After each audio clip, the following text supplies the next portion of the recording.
Soy el doctor Jorge Docampo, jefe de servicio de neuroimágenes de Fundación Científica del Sur, miembro de staff del servicio de imágenes del Hospital Fiorito, área resonancia magnética, y docente de la Universidad de Buenos Aires y de la Sociedad Argentina de Radiología. Soy el coordinador del módulo de neuroimágenes del curso de especialista del SAR. Bueno, la clase que vamos a ver hoy es la de infarto cerebral. Los objetivos de esta charla van a ser describir los signos radiológicos sugerentes de infarto, tanto en TC como en resonancia magnética, signos de infarto cerebral agudo y subagudo, y secuelas de infarto, y también conocer los diferentes tipos de infartos cerebrales.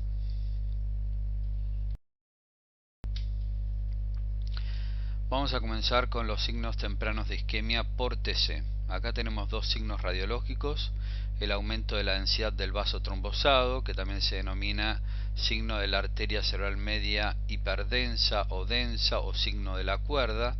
Esto se ve cuando está trombosada la arteria cerebral media. Y el segundo signo radiológico que podemos llegar a encontrar es la pérdida de discriminación entre la sustancia gris y blanca. Bueno, aquí estamos viendo un ejemplo del signo de vaso trombosado. Con la flecha amarilla estoy marcando la arteria cerebral media izquierda, que está hiperdensa con respecto a la derecha. La derecha, fíjense, la marco con flecha verde, está gris, y la izquierda, que la estoy marcando con flecha amarilla, está levemente hiperdensa. Este signo radiológico se ve en el 30% de los infartos silvianos aproximadamente, o sea, es poco sensible en los primeros momentos del infarto, y suele aparecer aproximadamente a los 90 minutos de iniciado el cuadro. Es el signo más precoz de infarto en TC, en tomografía computada.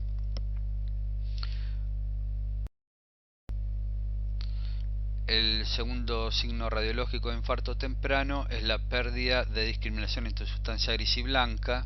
Este lo podemos llegar a encontrar en la tomografía pasadas horas del infarto, aproximadamente después de las 6-8 horas, incluso puede llegar a encontrarse a las 24 horas del inicio del infarto. Fíjense del lado derecho cómo podemos discriminar la sustancia gris de la blanca. La blanca es más hipodensa que la gris. En cambio, del lado izquierdo es un signo sutil. Vemos que todo el territorio silviano izquierdo, que lo marco con las flechas amarillas, está levemente hipodenso.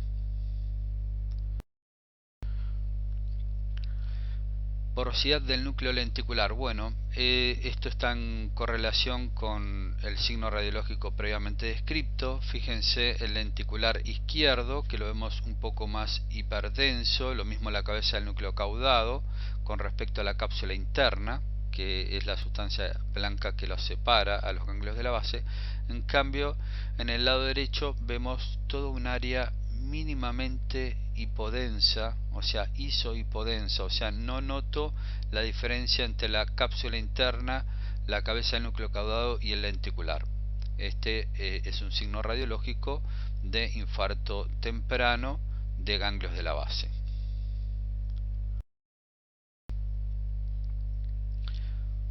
Bueno, una vez establecido el infarto, o sea, ya pasadas las 24 o 48 horas, ya vamos a ver signos radiológicos más específicos, como es la hipodensidad marcada del territorio comprometido, los límites bien definidos del territorio afectado y los signos de efecto de masa. Ya empieza a aparecer el edema vasogénico, y este es el que nos va a dar los signos de efecto de masa. ¿Cuáles son? El borramiento de surcos y cisuras, el colapso parcial del ventrículo lateral homolateral al infarto y el desplazamiento de línea media hacia el lado contralateral. Aquí vemos un ejemplo de un infarto de parte del territorio silviano izquierdo, en donde con las flechas rojas estoy marcando los límites bien definidos y rectilíneos. Fíjense que ya es un área marcadamente hipodensa, córtico subcortical con extensión a la sustancia blanca profunda, y empieza a verse un poco el efecto de masa con el borramiento de surcos. Es un paciente añoso que tiene espacios subaracnoideos ensanchados, en cambio la zona del infarto, fíjense que están borrados, y también hay un poquito de colapso parcial del ventrículo lateral izquierdo. Aquí estamos viendo un ejemplo de un infarto importante en el hemisferio cerebral derecho, que compromete a dos territorios, el territorio silviano y también el territorio de la arteria cerebral anterior. Fíjense que es un área marcadamente hipodensa, con mucho efecto de masa, con colapso del ventrículo lateral derecho y desplazamiento de línea media a izquierda. También se ve una herniación subfalcial a izquierda en la región frontal. Bueno, ahora vamos a ver los signos de secuela de infarto cerebral en tomografía computada. Lo que hay que saber es que lo que ocurre en el cerebro es una necrosis de licuefacción, o sea, el cerebro infartado se licúa y se van a convertir en cavidades con líquido cefalorraquídeo. Por ende, lo que vamos a ver son áreas hipodensas similar al líquido cefalorraquídeo en el territorio comprometido, debido a esta necrosis de licuefacción que les comenté. Como hay pérdida de volumen del parénquima afectado, lo que vamos a encontrar es ensanchamiento de surcos y cisternas adyacentes y la retracción del ventrículo lateral homolateral. Todos estos signos radiológicos, recuerden, son de secuela de infarto cerebral.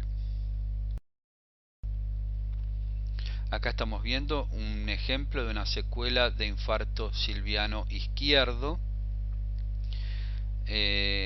Lo marco con las flechas amarillas. Fíjense que vemos un área hipodensa similar al líquido cefalorraquídeo, es que son áreas cavitadas con líquido cefalorraquídeo, asociado a dilatación y tracción del ventrículo lateral homolateral y a ensanchamiento de surcos en el territorio infartado. Todos signos de secuela.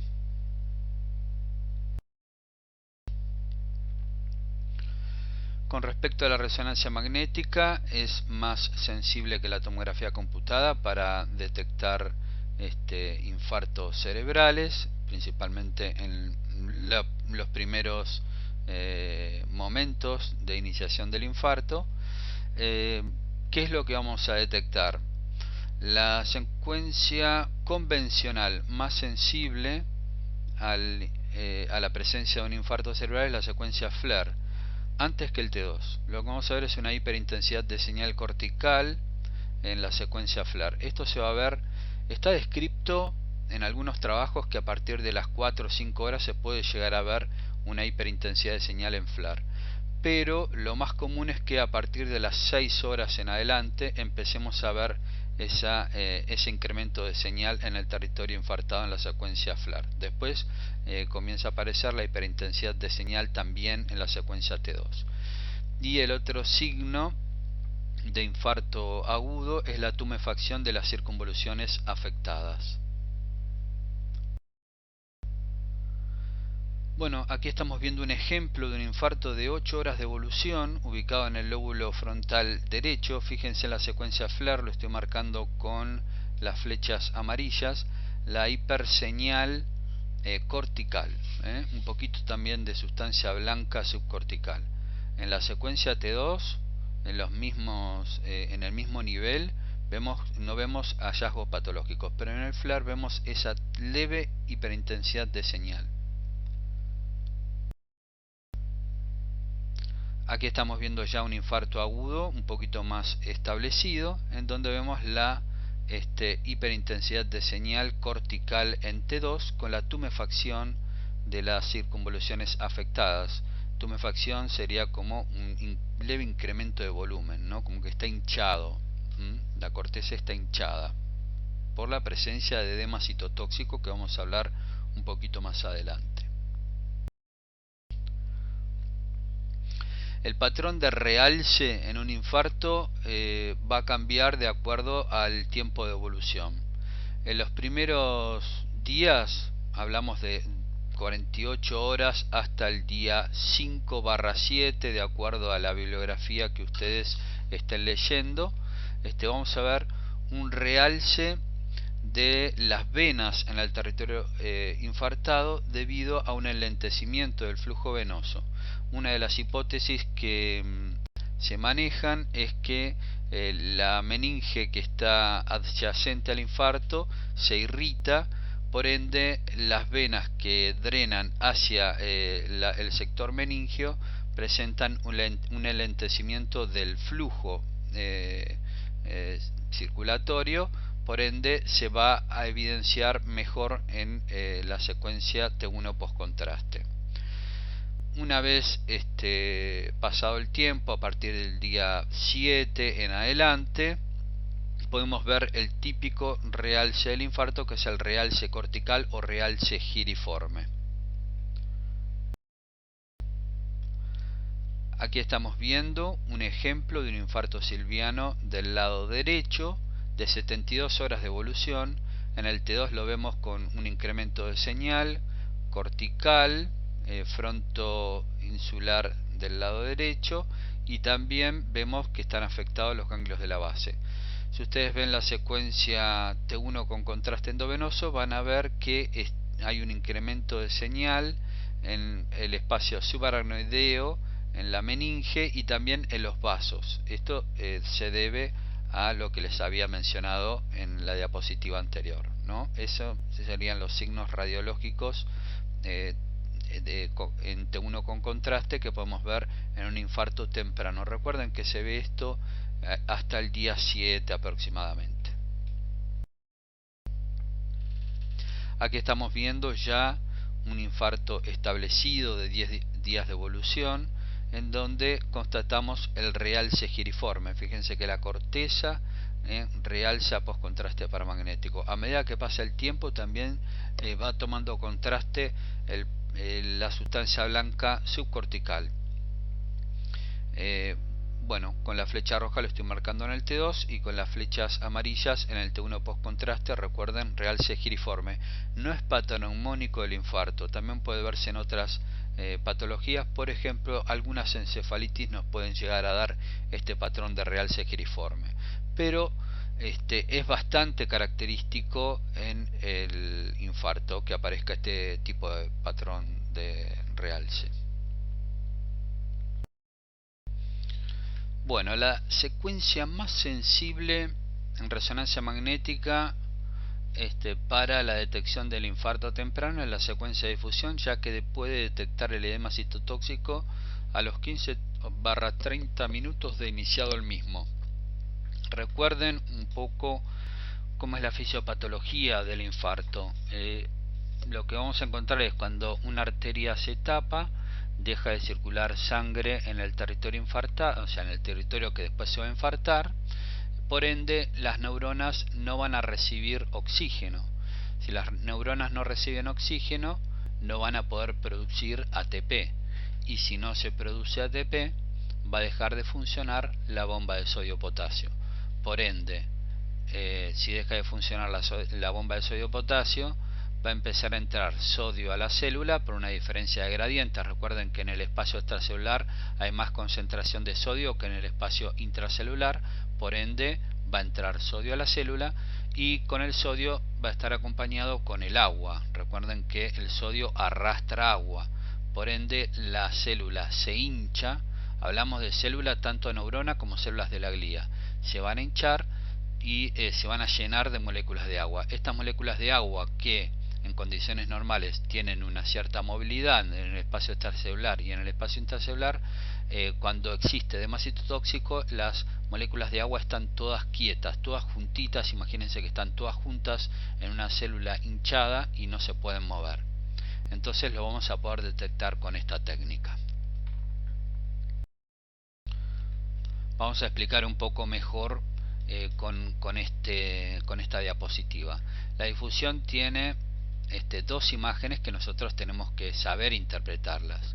El DWI B1000, que es la imagen que nos va a dar la secuencia una vez que sale, y después hay que postprocesarla una workstation y sacar el mapa de ADC. Necesitamos tener las dos imágenes para poder decir que hay restricción o no del movimiento de las moléculas de agua. Este ejemplo que yo les muestro es para que ustedes vean que las moléculas de agua en el líquido cefalorraquídeo se mueven a cierta velocidad. En el espacio extracelular e intracelular, en el parénquima, el movimiento es un poco más enlentecido. Por eso vamos viendo cambios en la coloración, en la difusión y en el ADC. Cuando vemos que el líquido se mueve libremente, en DWI se va a ver negro y en el mapa ADC se va a ver blanco. Está, por ejemplo, las moléculas de agua que se están moviendo a nivel del líquido cefalorraquídeo, el sistema ventricular. Bueno, cuando este movimiento es un poco más lento, fíjense que en difusión el parénquima se ve gris en DWI y en el mapa ADC se va a ver levemente negro.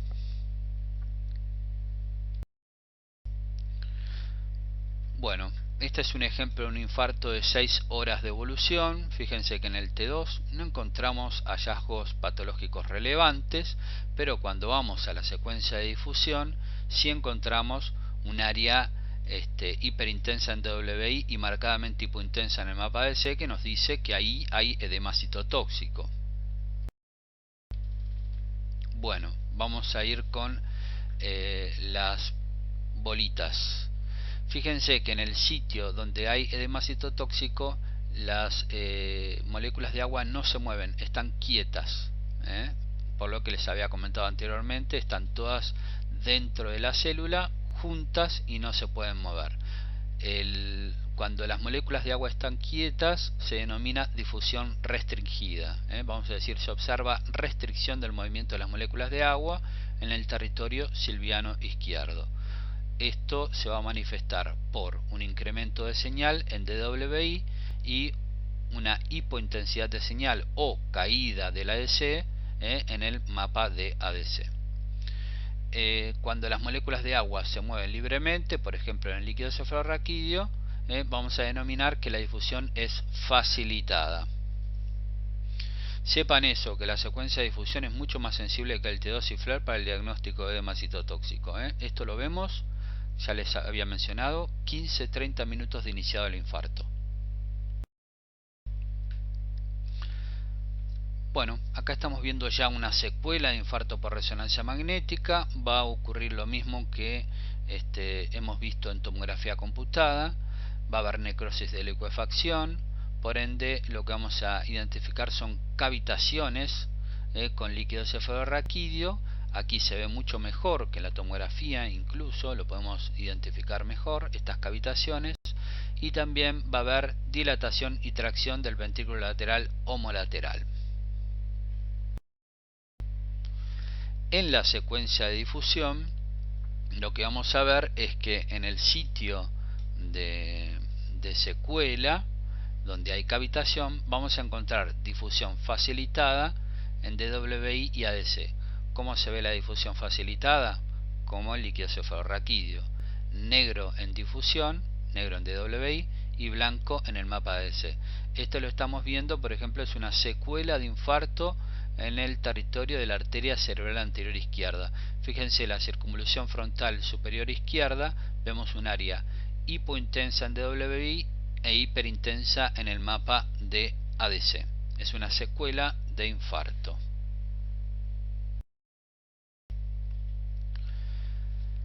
Bueno, aquí les voy a pasar un concepto, un hallazgo que puede verse a partir de la segunda semana de iniciado el infarto y puede perdurar hasta los 2 años incluso después de haberse establecido ese infarto, que es la necrosis cortical laminar.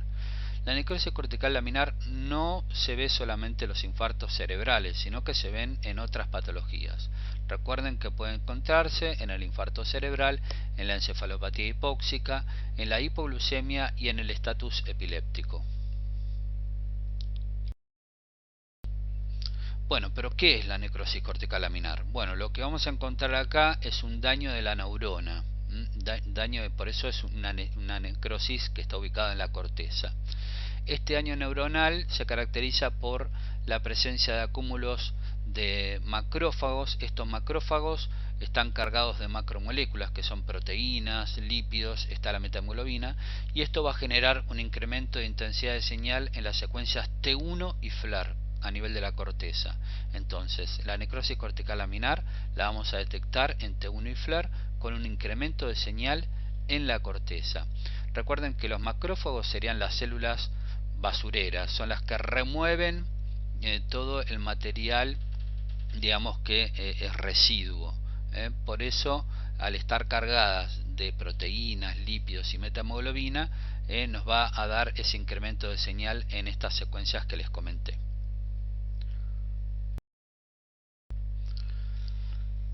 Así es como se ve la necrosis cortical laminar, un incremento de intensidad de señal en la secuencia FLAIR y en el T1 sin contraste a nivel de la corteza. Esta es una necrosis cortical laminar ubicada en el lóbulo frontal izquierdo. Ojo, tengan cuidado con el T1 sin contraste, no confundirlo con el real segiriforme. Uno siempre tiene que buscar la necrosis cortical laminar en el T1 sin contraste, porque si nosotros hacemos un estudio con gadolinio, vemos la secuencia T1 con contraste y esto nos puede simular un real segiriforme. Así que chequeen siempre el T1 sin contraste a ver si no hay un incremento de señal en la corteza. Eso sería necrosis cortical laminar.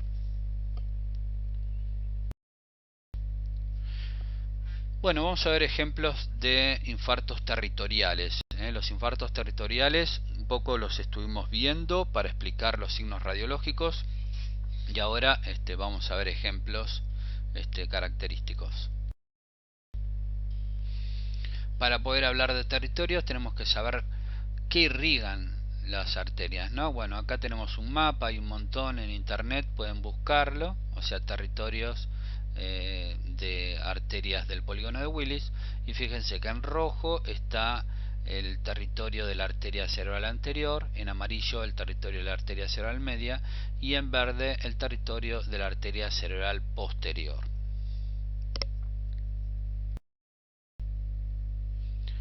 Aquí estamos viendo un ejemplo de infarto de ambas arterias cerebrales posteriores. Fíjense que hay un incremento de señal en secuencias T2 y FLAIR córtico subcortical en los lóbulos occipitales y en el sector posterior y basal de los lóbulos temporales, afectando principalmente a los hipocampos. También fíjense que el rodete del cuerpo calloso también está afectado porque lo irriga la arteria cerebral posterior. Acá estamos viendo un infarto de ambas arterias cerebrales posteriores. En la secuencia de difusión vemos la restricción del territorio de ambas arterias cerebrales posteriores y fíjense que hay una cierta dominancia a derecha, o sea, esa restricción es mayor en el lado derecho. Si bien es bilateral, es mayor en el lado derecho. Fíjense también cómo se nota la restricción a nivel del rodete del cuerpo calloso, tanto en DWI como en el mapa de ADC. Y esta es la angioresonancia del paciente. Fíjense que no tiene arteria cerebral posterior derecha y la arteria cerebral posterior izquierda tiene un calibre filiforme, muy finita. Aquí vemos un ejemplo de un infarto en el territorio de la arteria cerebral anterior del lado izquierdo. Vemos un incremento de señal en secuencias T2 y FLAIR, córtico subcortical con extensión a la sustancia blanca profunda. Lo marco con las flechas amarillas en el lóbulo frontal izquierdo. Afecta principalmente a la circunvolución frontal superior y al cíngulo del lado izquierdo. Si uno ve el primer corte axial, nos puede llegar axial T2, nos puede llegar a confundir la astrogliosis, ¿no? O sea, decimos, bueno, el paciente tiene astrogliosis periventricular importante de coronas radiatas, pero si uno sigue mirando el resto de los cortos, ve que la corteza de la circunvolución frontal superior izquierda está tumefacta, hay borramiento de surcos, hay efecto de masa. Eso se ve mucho mejor también en el plano coronal. El efecto de masa, el borramiento de surcos, eso nos dice que ahí hay un fenómeno agudo, hay un infarto.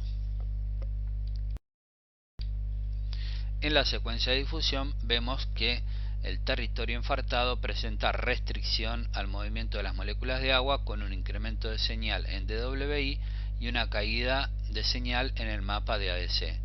Los sitios de astroliosis, si ustedes lo ven en el mapa de ADC, se va a ver con difusión facilitada, o sea, levemente hiperintenso. La astroliosis periventricular, que se ve en el primer corte del mapa de ADC.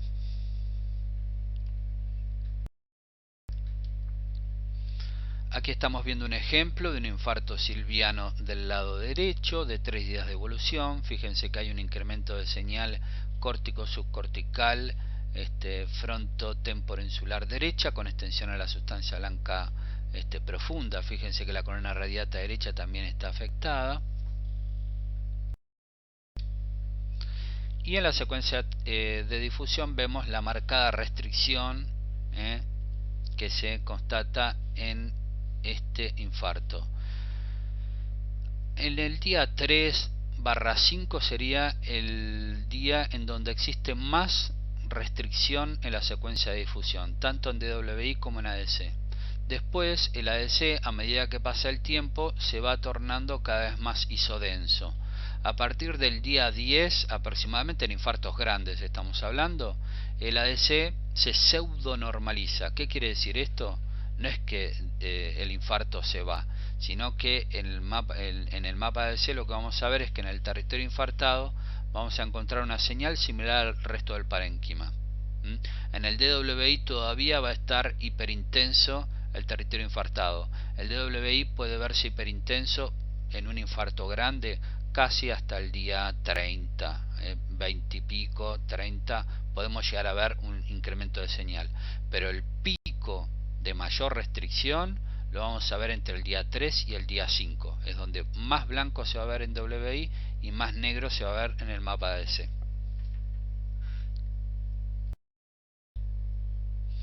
Bueno, vamos a ver un poco infartos lacunares. Los infartos lacunares se producen cuando se tapan las arterias perforantes.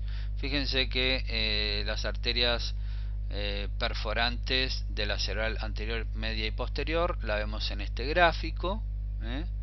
Pueden pausar el video y memorizar un poco los territorios de las perforantes. Bueno, cuando estos pequeños vasos se tapan, se van a producir los infartos lacunares, que son infartos pequeños, menores a 1 centímetro de diámetro. En este caso estamos viendo un paciente que ha sufrido un infarto lacunar agudo, pero en T2 y FLAIR vemos varias áreas hiperintensas a nivel de las coronas radiatas y centros semiovales, en donde no sabemos cuál es la más nueva, no sabemos si son secuelares o son nuevas. Sí podemos detectar algunas secuelas de infartos lacunares porque constatamos cavitación y astroliosis, por ejemplo en el centro semioval izquierdo. En el segundo corte de la secuencia FLAIR podemos ver hay una pequeña área cavitada con astroliosis periférica en el centro semioval izquierdo. Pero el infarto agudo lacunar no lo detectamos. A veces se detecta porque se va a ver un área redondeada, bien definida, bien hiperintensa en T2 y FLAIR. Entonces ahí uno nota que ese es un infarto lacunar agudo. Con la secuencia de difusión podemos detectar cuál es el infarto lacunar agudo, porque restringe en difusión igual que los infartos territoriales. En este caso vemos que en el centro semioval derecho existe un infarto lacunar agudo con incremento de señales de DWI y caída del ADC en el mapa de ADC. Las secuelas de infarto, como les dije anteriormente, van a evidenciarse como áreas cavitadas con astroliosis. Acá estamos viendo los centros semiovales, áreas cavitadas con astroliosis periférica y en la corona radiata derecha. También puede identificarse focos de astroliosis solamente, o sea, no siempre se cavitan. Vemos un foco de astrogliosis que nos dice que es una secuela de infarto lacunar.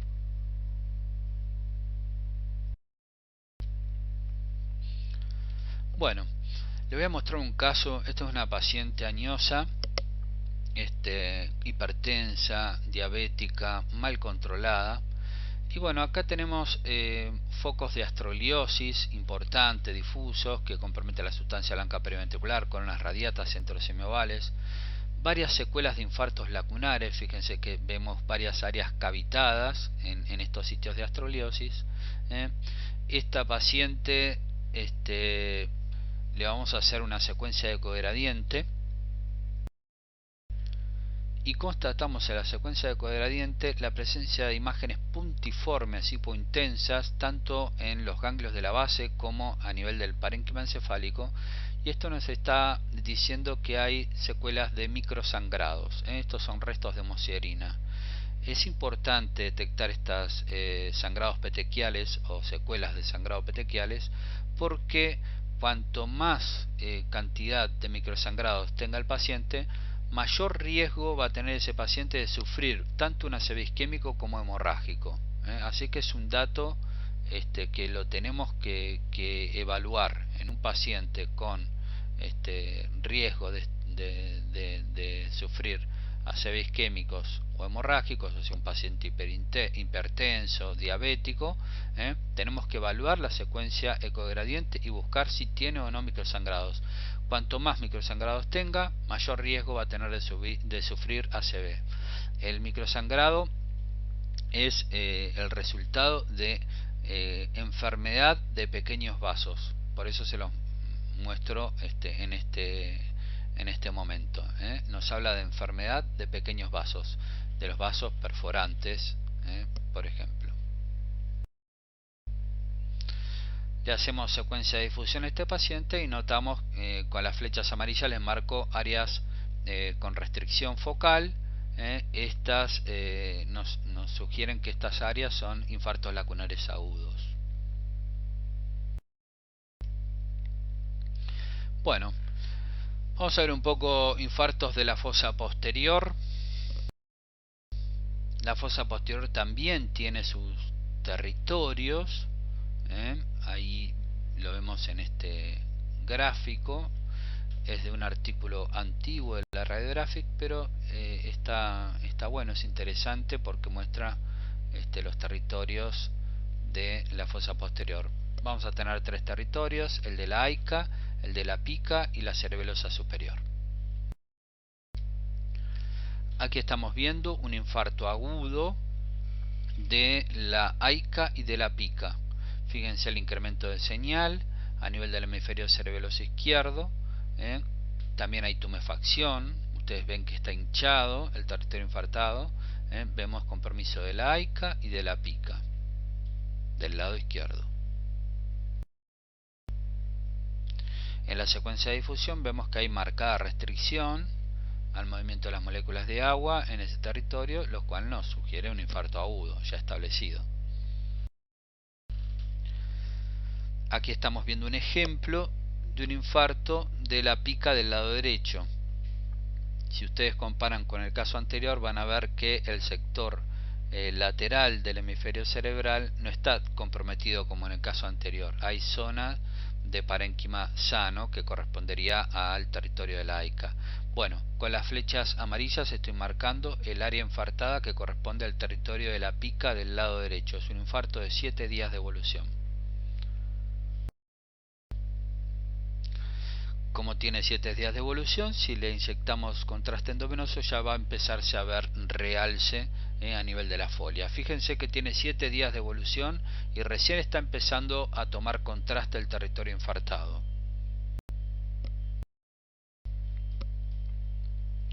Aquí estamos viendo un ejemplo de un infarto de las arterias cerebelosa superior izquierda y de la AICA izquierda, o sea, de los territorios de las arterias, ¿no? Hay un incremento de señal que afecta el vermis cerebeloso y el hemisferio cerebeloso izquierdo. En el plano coronal se ve que el territorio de la pica no está afectado, que sería el territorio más basal, ¿no? Lo vemos con la señal similar al hemisferio contralateral. El sector lateral del hemisferio cerebroso izquierdo está comprometido y el superior también. Infarto de las arterias cerebrosa superior izquierda y AIQ izquierda. En la secuencia de difusión vemos la restricción marcada de estos territorios, sugiriendo infarto agudo.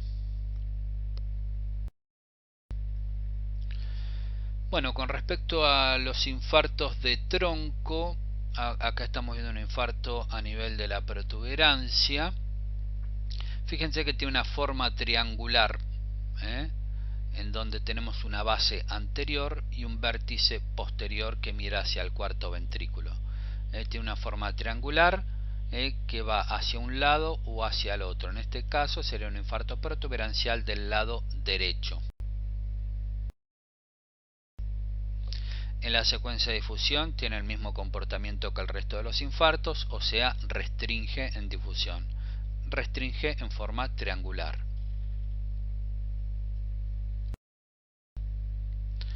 Acá estamos viendo un infarto de bulbo de 3 días de evolución. Este es un poco más difícil de diagnosticar debido a que la región vulvar es una zona que está en la base del cráneo, cerca del agujero occipital o el foramen magno, y ahí hay circulación turbulenta de líquido cefalorraquídeo, están las arterias vertebrales y muchas veces está la basilar, y eso genera mucho artefacto de señal, así que es difícil de diagnosticarlo, primero porque está en los primeros cortes, en los cortes iniciales del cerebro, y que uno cuando va a mirar un estudio generalmente hace un pantallazo y va a buscar más que nada al centro, ¿no? O sea, no vemos ni el primero ni el último corte, sino que vemos el resto de los cortes. Bueno, hay que entrenarse para ver desde el primero hasta el último corte y poder detectar patologías. En este caso vamos a detectar un infarto vulvar izquierdo. Tiene también forma triangular, si lo detectan, con base anterior, afecta al olivo vulvar anterior del lado izquierdo y el vértice posterior. En difusión vemos la restricción al movimiento de las moléculas de agua en este infarto. Son infartos pequeños, hay que ir a buscarlos. Cuando tiene clínica hay que ir a buscar este tipo de infartos. Bueno, vamos a ver otro tipo de infartos para poder hacer diagnósticos diferenciales con otras patologías. El primero que les voy a mostrar es el infarto con transformación hemorrágica. Este se va a producir cuando se tapa el vaso, deja de circular sangre en el territorio afectado, y con el paso del tiempo la pared de los vasos en ese territorio donde deja de circular sangre se empieza a dañar. Bueno, en forma espontánea o en forma, digamos, terapéutica, ese vaso se puede destapar. El vaso tapado se puede destapar. Si el vaso se destapa, empieza a circular sangre en ese territorio infartado, y si hay lesión de pared de esos vasos distales, se va a empezar a extravasar hematíes, se va a extravasar sangre. Puede ocurrir dos cosas: una, que se forme un hematoma intraparenquimatoso secundario a un infarto isquémico, o la otra, que ocurra esto que yo les estoy mostrando, que es la extravasación de hematíes en el territorio infartado. Vemos bien el ejemplo en el cerebro cadavérico, como hay hematíes a nivel de la corteza infartada.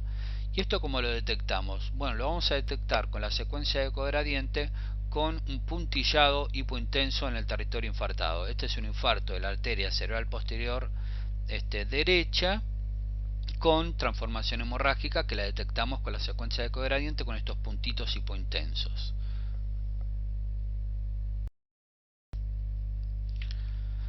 Otro de los infartos que podemos llegar a detectar son los infartos de territorios limítrofes. Estos infartos se van a ver en pacientes que sufren cuadros sincopales. Recuerden que los pequeños vasos son los que primero sufren cuando hay cambios abruptos tanto en la TA, en la hipertensión, como en la hipotensión, ¿no? Bueno, y van a tener esta forma lineal. Fíjense que tienen una forma lineal. Acá estamos viendo un infarto en territorio limítrofe del lado derecho. ¿Qué significa territorio limítrofe? Que está entre el territorio, en este caso, ¿no?, de la arteria cerebral anterior y el territorio de la arteria cerebral media. Ahí es donde los vasos tienen pequeño calibre, ¿está?